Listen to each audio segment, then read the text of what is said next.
والطاء والدال وأتى منه ومن عليا الثنايا والصفير مستكن. بسم الله الرحمن الرحیم. اتلسم درس دی.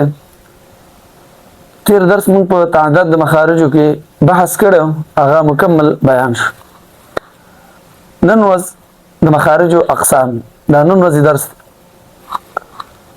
مخرج زما ورور په دوه قسمه دی، یو ته ویل مخرج محقق او بل ته ویل مخرج مقدر. راځو دا وپېژنو چې مخرج محقق څه ته وایي، مخرج مقدر څه ته وایي، دا وپېژنو. نو د مخرج محقق تعریف من کړي او د مخرج مقدر تعریف هم من کړي. محقق په معنا د معلوم ثابت شده یا معلوم دی معنا ده. په اصطلاح کې هو ما له جزء معين من اجزاء الحلق او اللسان او الشفتين. هو ما له جزء معين من اجزاء الحلق او اللسان او الشفتين. مطلب دا چې د حرف د وتلو ځای معلوم وي. چېرته معلوم وي؟ په حلق کې معلوم وي، لسان کې معلوم وي، شفتین کې معلوم وي. نو دې له څه ویلی شي؟ دې له مخرج محقق. لکه با، تا، ثا، جیم، ح، څومره الف نه یا پورې حروف چې دي خپله راځي. تقریبا حروف مده پکې نه داخل او دغه شان خیشوم وروسته راځي. دې نه مواد نو ټول حروف مخرج محقق. دویم مخرج مقدر. مقدر څه معنا؟ نامعلوم، غیر ثابت شده. څه ته وایي؟ هو دا مخرج مقدر چې دی ما لیس له جزء معین، چې هغې دپاره یو جزء معین معلوم جزء نه وي، چېرته نه وي؟ من اجزاء الحلق او اللسان او الشفتین. په اجزاو د حلق، لسان او شفتینو کې څه مطلب شو؟ مطلب دا چې د حرف د وتلو ځای معلوم نه وي په حلق، لسان او شفتین کې. دی معنا شو. صحیح ده؟ اوس دې دپاره موږ لږ تفصیل کوو. تفصیل څه دی؟ تفصیل دا دی چې هغې دپاره حصه معلومه نه وي، لکه چې حروف مده یې حصه معلومه ده، خو د اجزاو د حلق، لسان او شفتینو نه ده. لکه خیشوم.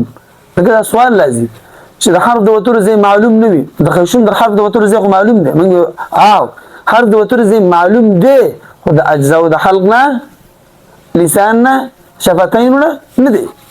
نو دا هم څه دی؟ مخرج مقدر دی. اوس راځو خلاصه.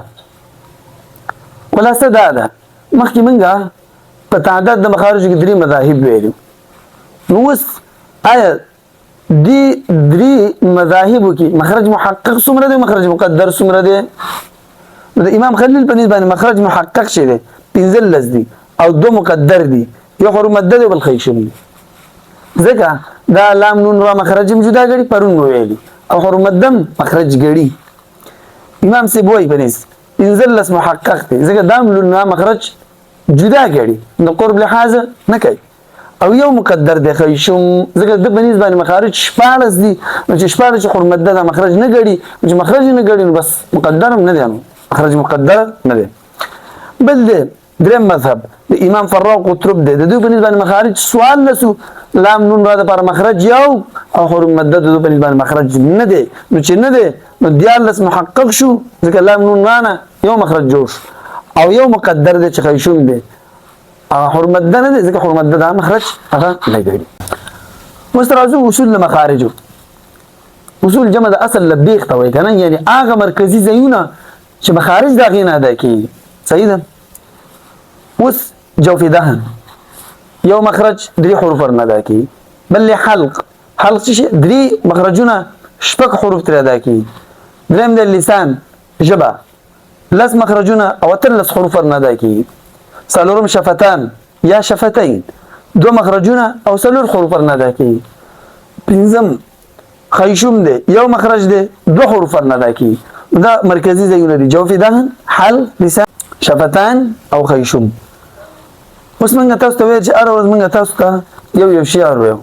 نو شعر ځان سره یاد کړئ: والطاء والدال وتا منه ومن عليا الثنايا والصفير مستكن.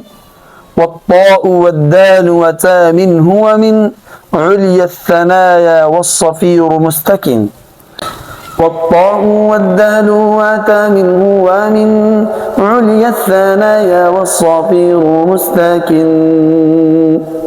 روان درس زموږ استادو په بیان د مخارجو کې مخرجونه به شروع کی. اول مخرج دریم په ترتیب سره. الله مو ژوندي لره تر روان درس پورې من او زموږ اراکین په دعاګانو کې یاد ساتئ. السلام علیکم ورحمة الله وبرکاته.